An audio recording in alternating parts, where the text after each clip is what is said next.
Hoje nós vamos começar com a orientação do apóstolo Paulo aos Filipenses. A maioria desses textos que eu vou expor são bem conhecidos. Eu tenho certeza que você já encontrou conforto nesses textos.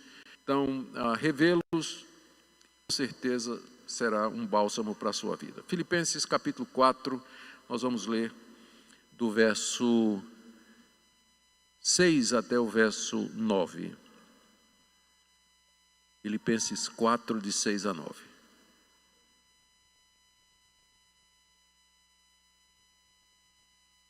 Não andeis ansiosos de coisa alguma. Em tudo, porém, sejam conhecidas diante de Deus as vossas petições pela oração e pela súplica com ações de graças. E a paz de Deus, que excede todo entendimento, guardará o vosso coração e a vossa mente em Cristo Jesus. Finalmente, irmãos, tudo que é verdadeiro, tudo que é respeitável, tudo que é justo, tudo que é puro, tudo que é amável, tudo que é de boa fama, se alguma virtude há e se algum louvor existe, seja isso o que ocupe o vosso pensamento. O que também aprendestes e recebestes e ouvistes e vistes em mim, isso praticai, e o Deus da paz será convosco. Até aqui a leitura da palavra de Deus. Pai querido, nós pedimos a iluminação do Teu Espírito Santo. Pedimos que o Senhor nos conduza através das palavras dessa passagem que foram inspiradas por Ti. E nós pedimos que o Senhor nos ajude a experimentar essa paz que está prometida aqui. Nos ajude a lidar com ansiedade, como o apóstolo Paulo aqui ajuda a igreja de Filipos a fazer. Nos ajuda, Senhor, a enfrentar as angústias desse mundo de acordo com aquilo que o Senhor nos revela, para que nós possamos dar testemunho a um mundo desesperado, a um mundo vazio, cheio de dores e angústias. É o que pedi em nome de Jesus. Amém. Irmãos, algumas observações antes de passarmos à exposição do texto. Primeiro, vocês perceberam que aparentemente eu ignorei o subtítulo, o negrito que está aí entre o verso 7 e o verso 8, pelo menos na Almeida atualizada, Nova Almeida, entre o verso 7 e o verso 8, tem um subtítulo em negrito dizendo em que pensar, não é isso? Isso aí não foi colocado pelo apóstolo Paulo, como vocês sabem, isso é a Sociedade Bíblica do Brasil que colocou, bem intencionada. Ela queria dizer ao leitor o que é que Paulo vai falar em seguida. Mas ao fazer isso, algumas vezes, as sociedades bíblicas quebram o fluxo do pensamento, quebram a unidade da passagem, por assim dizer. Porque Paulo não parou de falar do assunto, não. Ele no verso 6, ele termina no verso 6, ele fala que nós não devemos andar ansiosos, e no verso 7 ele fala que a paz de Deus vai estar conosco. E ele continua a falar nisso, tanto é que no verso 9 ele termina dizendo, e o Deus da paz será convosco. Então o tema do verso 6 até o verso 9 é essa paz que vem de Deus. Então o negrito aí impede o leitor, né, desavisado, de perceber que há uma coerência aí, não é? Há uma linha de pensamento aí, há uma argumentação que o apóstolo Paulo está fazendo. Então eu vou tratar o texto como um todo. Segunda observação é que quando Paulo escreveu isso, ele estava preso em Roma, aguardando julgamento de acusações que os judeus haviam feito contra ele, com a possibilidade de que ele encarasse a sentença de morte. Não ocorreu, ele foi livre daquela primeira prisão, ele vai morrer menos de 6 anos depois, às mãos do imperador Nero ali em Roma. Essa é a sua primeira prisão, provavelmente na cidade de Roma. Por que isso é importante? Não deixa de ser, no mínimo, curioso o fato de que um homem que está preso não tem liberdade de ir para onde ele gostaria de ir, que foi interrompido no meio de uma tarefa que ele recebeu de Deus, que era pregar o evangelho ao mundo todo. Esse que tinha todas as razões do mundo para estar angustiado, deprimido, desanimado, abatido, porque estava ali preso, isolado do trabalho que ele queria fazer. Entretanto, é o mesmo homem que diz para os seus leitores o tempo todo nessa carta, alegrai-vos sempre no Senhor, alegrai-vos sempre no Senhor. E aqui ele diz isso, não vivam ansiosos por coisa nenhuma, Paulo está pregando aquilo que ele sabe que é verdade. Ele tinha tudo para ser uma pessoa ansiosa, preocupada, desanimada e pensando no que é que o futuro haveria de lhe reservar. Entretanto, pela graça de Deus, esse homem havia aprendido a enfrentar as agruras da vida de uma forma tal que ele podia, com autoridade, com sinceridade e sem hipocrisia, orientar os crentes de Filipos a viver uma vida em paz, uma vida de alegria no Senhor, mesmo no meio de todas as dificuldades. A passagem tem uma divisão muito simples. Primeira ordem, para que eles não andem ansiosos, no verso 6, e depois 3 orientações práticas sobre como eles deveriam cumprir essa ordem. Não andem ansiosos. Primeiro, vocês têm que orar para que vocês não vivam ansiosos, para que vocês tenham a paz de Deus. Isso aí está no verso 6 e no verso 7. Vocês têm que pensar da maneira correta, é isso o ensino do verso 8. E vocês têm que viver de acordo com o padrão e o modelo que eu deixei para vocês. E o Deus da paz será com vocês. Então, é muito simples. O que falta é a gente colocar em prática, não é? Mas é muito simples o que está aqui. Então, vamos lá. Vamos esmiuçar o texto aqui. Primeira ordem de Paulo: não andeis ansiosos de coisa alguma. É uma ordem mesmo. Não é um conselho, não é uma sugestão, não é um pedido, não é uma opinião. Está no imperativo, que é o modo do verbo que sempre indica ordem. O imperativo espera ser obedecido. Então, é como se Paulo dissesse, se é um mandamento, segue-se que se eu vivo ansioso, eu estou quebrando esse mandamento e, obviamente, eu estou em falta diante de Deus. E, por outro lado, se é um mandamento que eu não vivo ansioso por coisa nenhuma, significa que Deus quer que eu experimente a paz dele e a não ansiedade em todos os momentos e todas as situações da minha vida. Portanto, eu sei que eu não estarei sozinho na minha busca por paz. Porque Deus faz em nós aquilo que Ele pede. Aliás, essa é uma frase muito antiga, atribuída a Agostinho, né? Manda o que quiseres, dá-me a tua graça e manda o que quiseres, ou opera em mim tudo aquilo que pedes. Então, se Deus pede alguma coisa para nós, nós podemos orar aquela coisa e argumentar com Deus, dizendo: o Senhor está dizendo aqui para eu não viver ansioso. Então, mas como é que eu vou obedecer isso se o Senhor não me ajuda? Se o Senhor não me mostra como? Se o Senhor não me coloca pessoas na minha vida que possam me auxiliar? Então, o fato de ser um imperativo e uma ordem por si só já nos traz pensamentos importantes. Eu já mencionei aqui que existe algum tipo de ansiedade, de angústia, que não é decorrente de problemas espirituais. Então, com isso aí, você vai tratar com o seu médico. Mas há, sim, angústias e ansiedades que são derivadas de uma falta de uma compreensão melhor de quem é Deus e daquilo que Ele nos prometeu e como nós devemos viver aqui nesse mundo. Daí esse imperativo ser dirigido nessa direção. A palavra ansioso que a gente vai encontrar, às vezes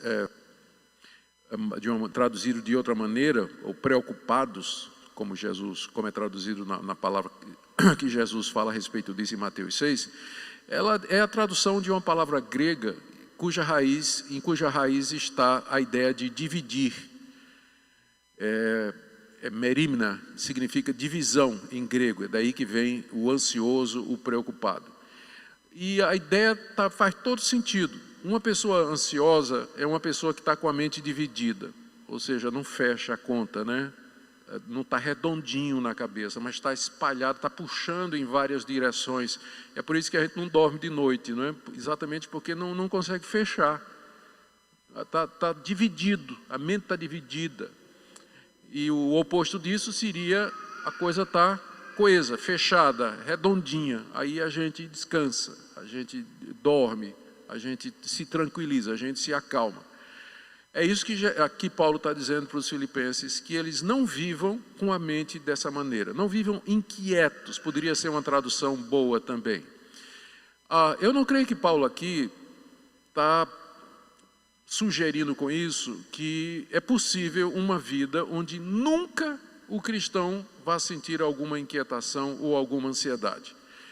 Porque quando ele diz não, ele não está dizendo não fique ansioso nunca. Ele está dizendo aqui, não andem ansiosos. Andar aqui figurativamente significa viver. Então não vivam uma vida marcada pela inquietação e pela ansiedade. Então o que Paulo está proibindo aqui não é aqueles momentos compreensíveis em que a gente fica ansioso, a gente fica preocupado, inquieto com alguma situação da vida envolvendo nosso sustento, a nossa saúde, os nossos familiares, mas é um estado constante em que o crente ele vive inquieto, ele vive preocupado com tudo, ele fica ansioso com todas as coisas, que é o próximo ponto aqui, não é? Não andeis ansioso de coisa alguma. Então não existe, é como se Paulo dissesse, não há desculpa nenhuma para um crente em Jesus Cristo viver uma vida de ansiedade, de inquietação e de preocupação. Não há nenhum motivo, não andem ansiosos por coisa nenhuma. Eu sei que nós temos motivos, tem doença, tem a questão financeira, a questão do sustento, a questão do futuro, a preocupação com filhos, a preocupação com meus negócios, enfim, não é? A vida nos traz tantas preocupações e tantas angústias, mas nenhuma dessas coisas é forte o suficiente ou importante o suficiente para justificar que você viva uma vida de inquietação e de preocupação. Que em alguns momentos eu posso ter, eu imagino que não há ninguém questiona isso. Né? Aqui e acolá aparece alguma coisa na vida, a gente fica inquieto. Mas viver dessa forma não é o que Deus quer, certamente, para nós. É isso que esse mandamento quer dizer. Não andeis ansiosos de coisa alguma. Não vivam inquietos por nenhum motivo, por mais importante que ele possa parecer. Em vez disso, o apóstolo Paulo nos diz aqui, nós devemos orar. Essa é a primeira orientação que ele dá aqui para os filipenses. Em tudo, porém, ou seja, em todas as circunstâncias que nos trazem preocupações, o porém coloca a alternativa aí, não é? Em vez de você viver ansioso, traga essas ansiedades diante de Deus. Primeira coisa que ele orienta é orar. E pode parecer óbvio, mas não é. A gente sabe por experiência que quando vem uma notícia ruim, alguma coisa acontece, que às vezes a última coisa que a gente deixa para fazer é orar. A primeira reação é enfrentar. Né? Como é que eu resolvo isso? O que é que eu tenho que fazer para resolver essa situação? E aí, de repente, a uma certa altura, quando a gente já tentou alguma coisa, a gente lembra de orar. Não é natural que a nossa primeira reação seja de oração, porque apesar de termos sido salvos e justificados, nós continuamos pecadores e a inclinação do nosso coração nem sempre é para Deus o tempo todo. Então, quando chega a ansiedade e a preocupação, ou qualquer coisa que possa motivar isso aí, nem sempre nós oramos, ou nós deixamos para orar muito tempo depois. Então, aqui a primeira coisa que nós podemos aprender, praticar isso, se é alguma coisa que a gente tem que aprender a fazer, não é só na teoria não. Né? Na teoria aqui está muito bonito. Aprender isso, fazer disso uma disciplina, que na hora que a ansiedade começa a levantar a sua cabeça feia dentro do meu coração, é o momento que eu vou orar e trazer diante de Deus aquilo que está permitindo que a ansiedade se instale, que o pavor, que o pânico comece a entrar no meu coração. É quando então eu devo buscar a Deus. A primeira coisa a fazer. E Paulo nos diz aqui algumas coisas que podem nos ajudar a orar. Ele diz que primeiro ele fala assim, sejam conhecidas diante de Deus as vossas petições. Deus já conhece, Ele sabe exatamente o que é que nós estamos passando e o que é que nós precisamos, mas Ele quer que nós digamos a Ele. Isso faz parte do processo de cura, e isso faz parte do processo de nós aprendermos a viver em paz. É contar a Deus, é dizer, é fazer conhecida diante de Deus, como se Ele não soubesse, exatamente o que é que nós estamos precisando. É dizer para Deus, Deus, eu quero trazer diante do Senhor a minha angústia, quero trazer a minha preocupação, o meu medo, o meu pavor. E eu vou trazer isso todo dia diante do Senhor. Quero colocar diante do Senhor. O Senhor sabe disso, o Senhor pede que eu faça isso. Isso é terapêutico, isso é importante, porque lembra você, primeiro, que você não está só. Segundo, que há um Deus que ama você. Terceiro, que Ele lhe ouve e que Ele pode atender a sua oração e pode ajudar você a atravessar esse momento de angústia e esse momento de dificuldade. Orar é você fazer conhecidas diante de Deus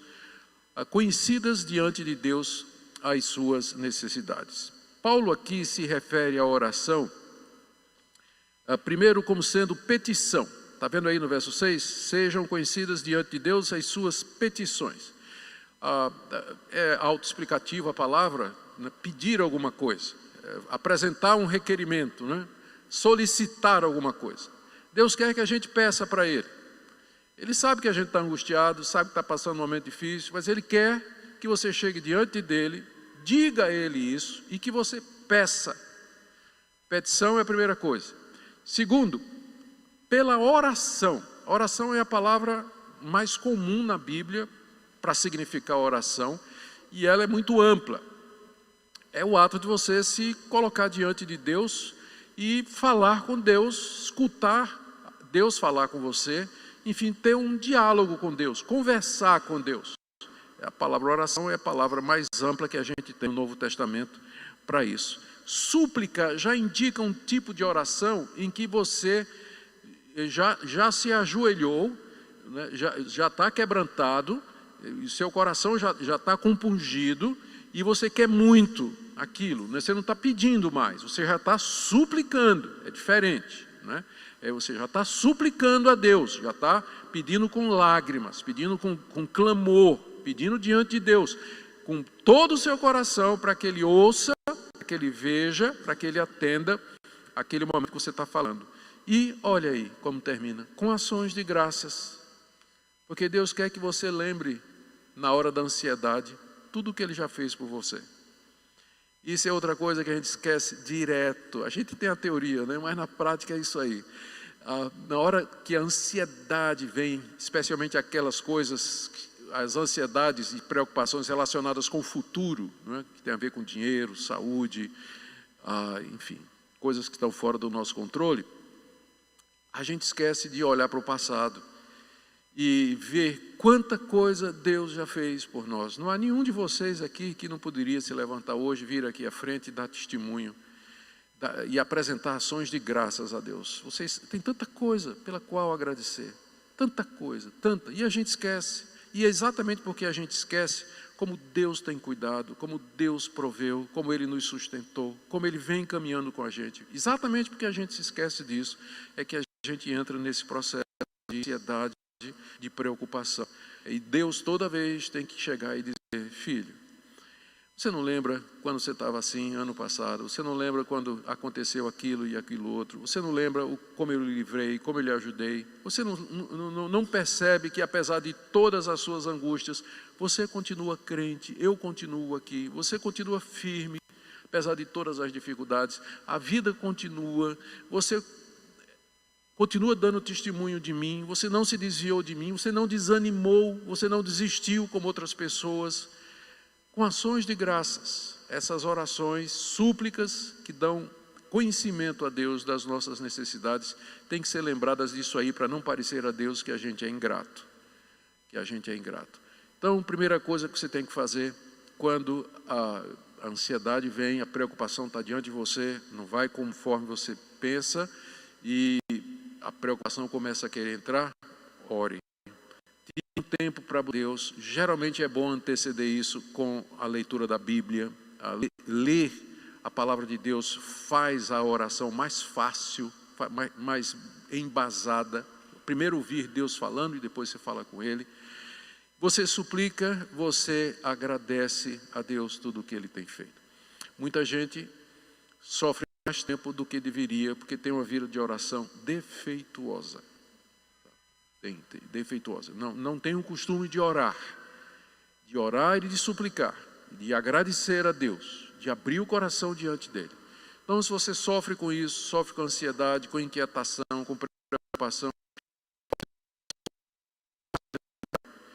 irá todo dia para orar e trazer diante de Deus aquilo que lhe aflige com ações de graças. E olha a promessa que está atrelada a isso aí no verso 7.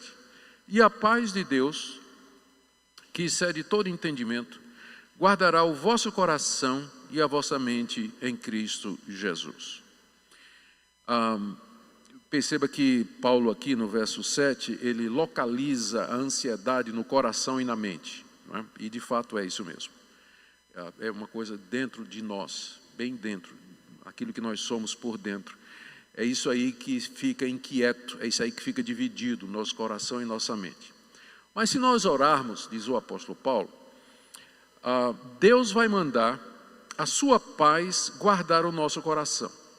Aqui eu queria que você visse o que é a paz de Deus. Há uma diferença aqui entre a paz com Deus e a paz de Deus. A paz com Deus é aquilo que acontece na justificação.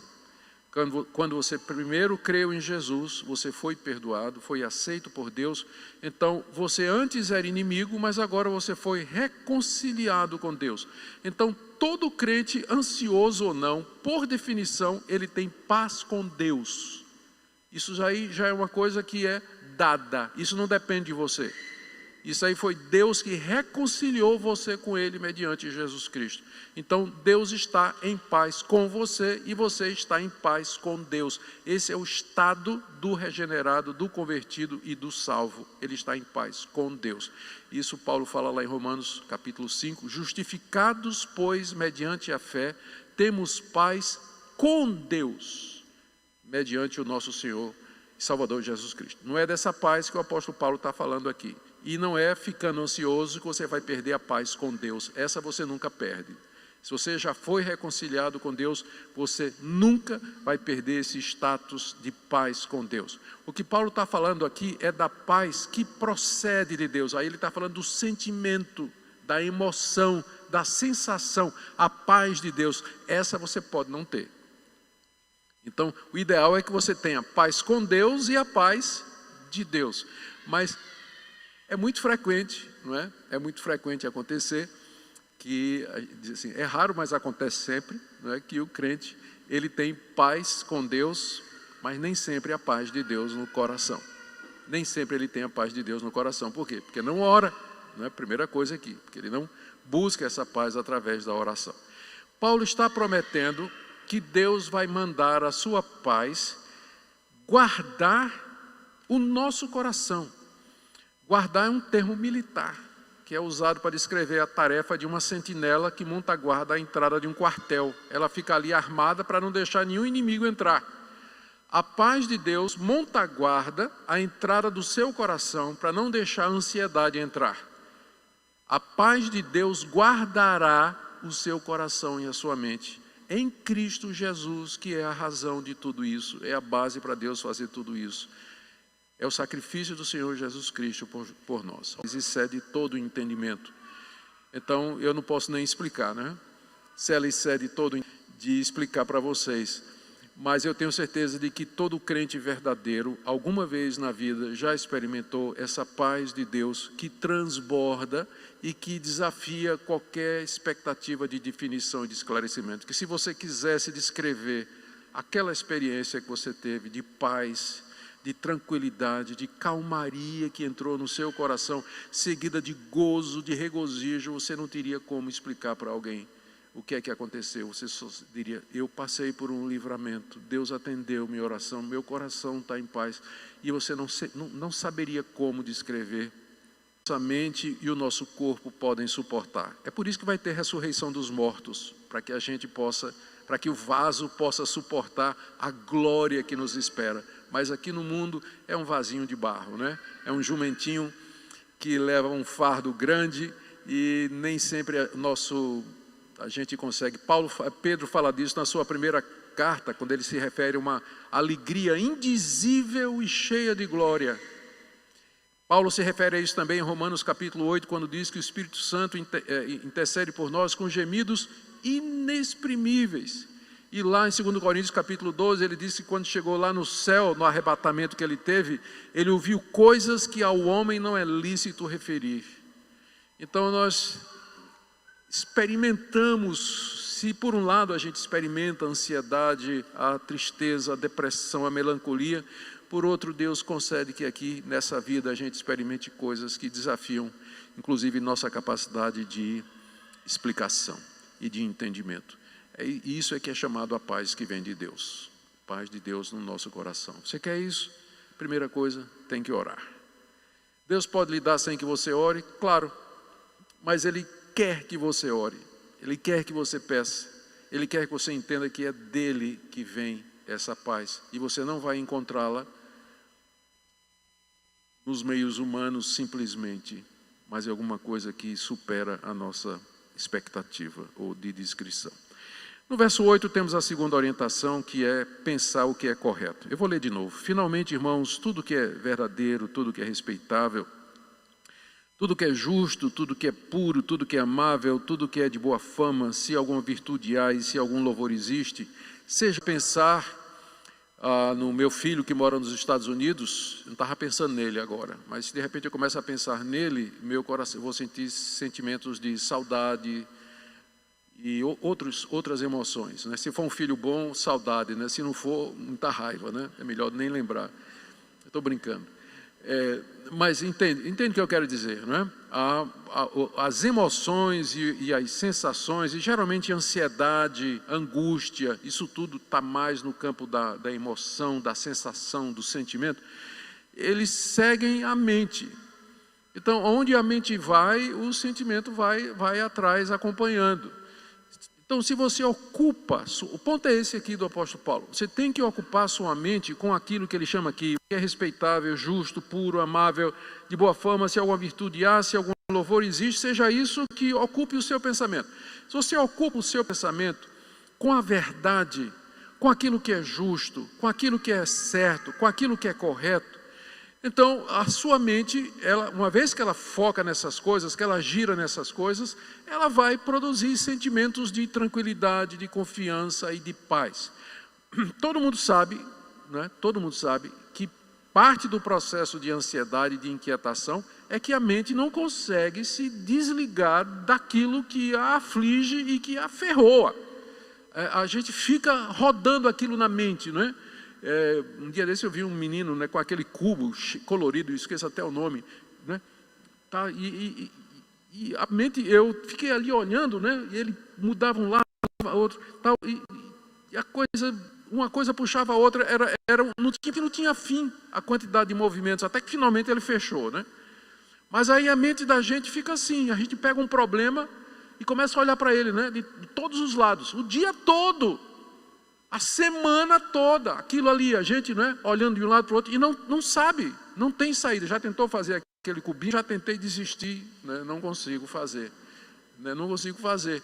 Então a gente faz a mesma coisa na cabeça, com o problema, qualquer que seja, e aí é claro que você vai ficar angustiado, é claro que a ansiedade vai entrar no seu coração, é claro que se você só ocupa a sua mente só com isso, e aí quando você não está fazendo isso, você vai ocupar com o quê? Aí, rede social. Vamos falar sério agora, rede social. E aí, de vez em quando tem umas piadas interessantes da rede social, né? Eu gosto de ver, ler, tem uns vídeos lá engraçados. De vez em quando a Minka também, eu vejo a Minka rindo sozinha, né? Aí eu vou ver o que é. Ela participa de um grupo de mulheres, não vou dizer qual é, fica mandando essas coisas, um monte de fofoqueira, né? Fica mandando falando mal da vida dos outros, de vez em quando mandando esses videozinhos, né? Eu já disse para ela, olha essas pessoal de fofoca aí, brincando. Mas sempre, né? Agora, a rede social, as redes sociais, elas, exatamente por conta da natureza delas, elas trazem informações, especialmente na área de política, na área sanitária, na área financeira, na área econômica, que a gente nem sabe se aquilo é verdade, não tem nem como verificar se aquilo ali tem origem. Então tem gente que passa o dia inteiro lá, no Facebook, no Instagram, no Twitter, acompanhando aquilo ali. Eu já fiz isso, eu parei. Eu tenho conta em todas as redes sociais, mas eu uso só mesmo para o meu ministério. Mas eu costumava ser um tuiteiro, tuitava o dia todo, ficava lendo lá aquilo ali, e às vezes eu saía assim, me arrastando, né? Me arrastando de tão abatido. Meu Deus, o mundo está acabando. A coisa está ruim mesmo. Meu Deus, eu não posso sair na rua. Se eu sair, eu vou ficar doente. Ou então, tantas outras coisas, tanta desinformação de um lado e de outro. E você passa o dia todo vendo isso. Você quer o quê? Sentir o quê depois? A paz de Deus? Quando nem a Bíblia você leu. Como é que você quer a paz de Deus? É claro que você está ansioso. É claro que você está deprimido. É claro que você está abatido, está desanimado, porque esse é o espírito do mundo. Eles não têm esperança.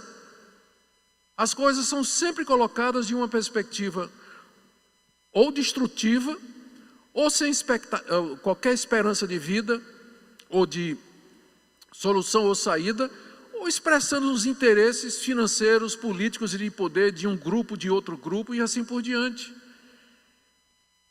Agora, se você ocupa sua mente com aquilo que é saudável, você pode usar as redes sociais de maneira boa, tem coisa boa que você pode assistir, você tem que ser seletivo, tem que saber, tem que se policiar nisso. Se você ocupa sua mente com aquilo que de fato abençoa, edifica você, então você vai experimentar essa paz no coração. Essa é uma maneira, é assim que funciona, foi assim que Deus nos criou. E não adianta desafiar isso aí, porque é uma lei natural. Não adianta você desafiar. Se você enche sua cabeça de lixo, é lixo que você vai comer no final do dia.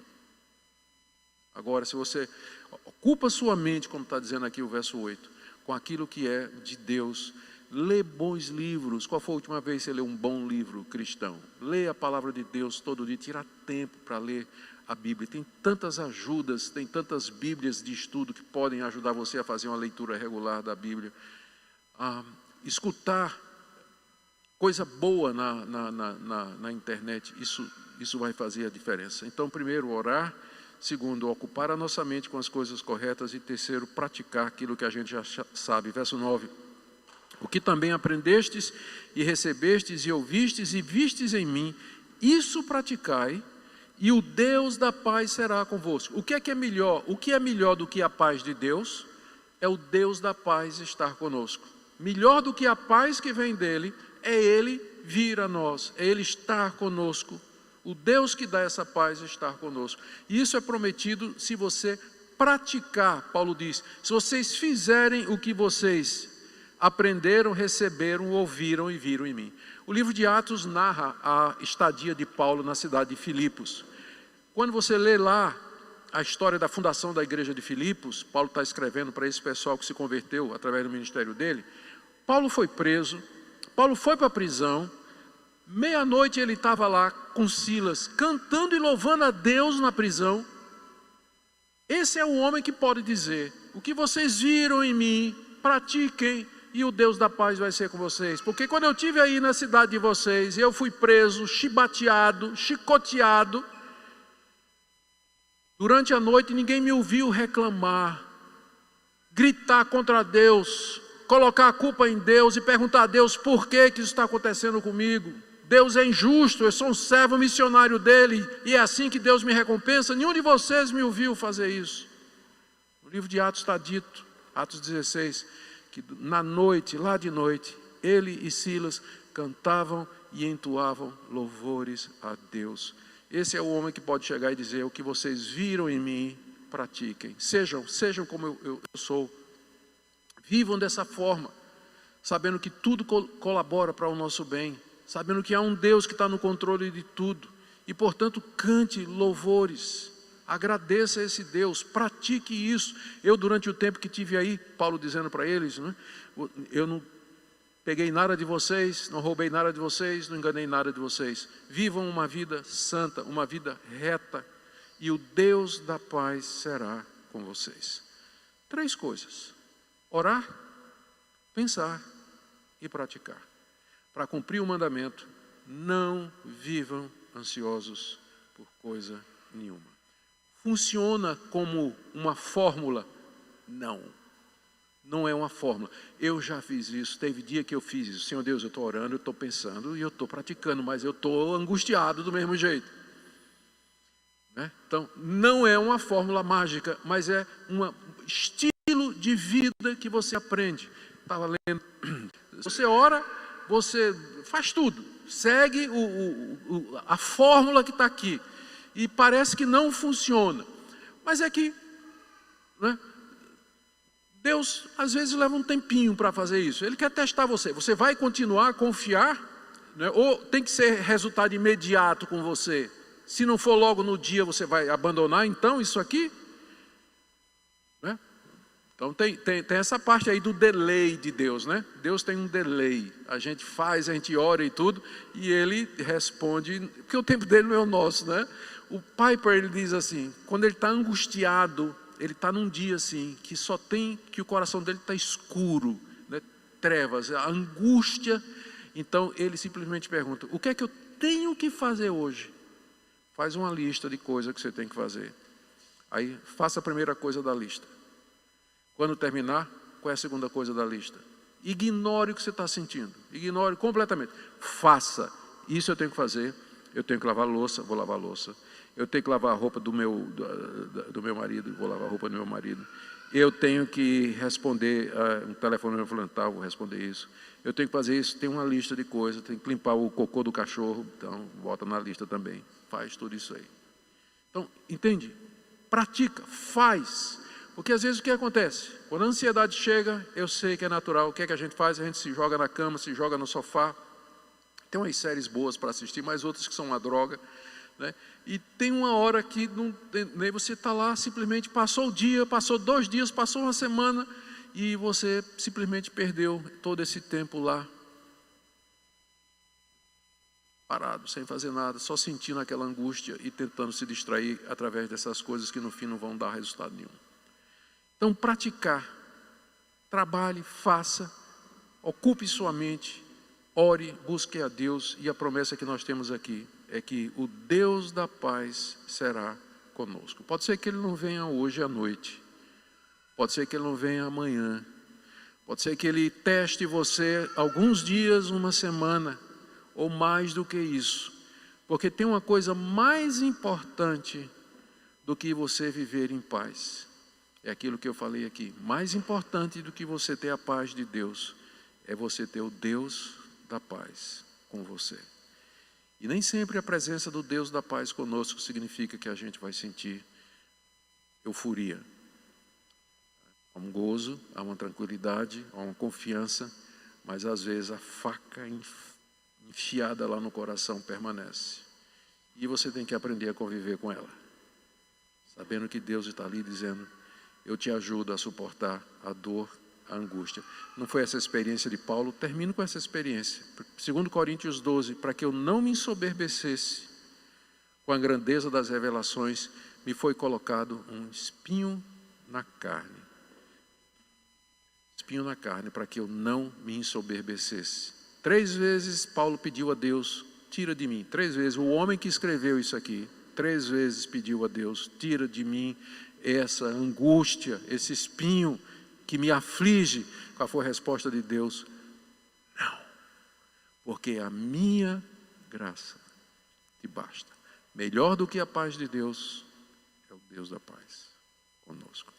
Que Deus nos ajude, irmãos, essa semana a refletir sobre essas passagens, para que nós aprendamos a lidar com essa situação que é comum a todos nós, e que nós aprendamos a amar esse Deus, não pelo que Ele pode nos dar, mas pelo que Ele é.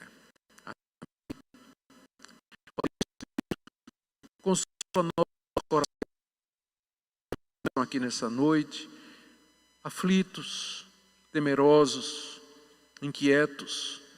Pedimos a Tua paz ao coração. E se não quiseres fazer isso nessa noite, que Tu venhas estar conosco, porque Tua graça nos basta. Com a Tua graça nós enfrentaremos, ó Deus, a angústia que for. Nos ajuda a entender isso. Pedimos em nome de Jesus. Amém. Deus abençoe os irmãos.